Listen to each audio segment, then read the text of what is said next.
કરતો પાસે થપ્પડ દીદી મારા હેર બહુ છે ને ફ્રીઝી થઈ ગયા છે તો શું એના અકોર્ડિંગ સ્ટ્રેટનર મળી રહેશે? અરે હા હા મળી રહેશે ને યાર, બધી જ કંપનીના સ્ટ્રેટિંગ મશીન છે આપણી પાસે.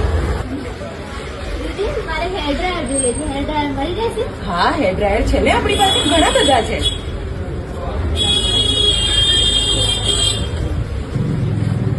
દીદી અહીંયા રીકા વેક્સ અને રેગ્યુલર વેક્સ હીટર મળી રહેશે? હા હા મળી જશે ને, સાથે સાથે વેક્સ પણ ઘણી બધી પ્રકારની મળી રહેશે.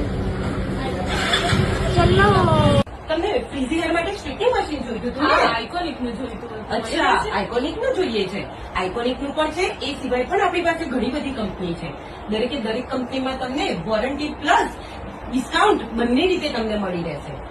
તમારે હેર ડ્રાયર લેવું હતું ને? હા મારે ફિલિપ્સ કંપનીનું લેવું. અચ્છા ફિલિપ્સ કંપનીનું લેવું છે. હા તો આપણી પાસે ફિલિપ્સ કંપનીના પણ છે, એ સિવાય આઇકોનિક નું પણ છે. આઇકોનિક નું તમારા માટે વધારે સારું રહેશે. મારે વેક્સ હીટર લેવાનું છે. ઓકે વેક્સ હીટર લેવાનું છે. આપણી પાસે બહુ જ બધા વેક્સ હીટર છે. એમાં તમારે જો એક વેક્સ હીટર આ એ પ્રકારનું છે કે તમે ત્રણ વેક્સ જોડે કરી શકો.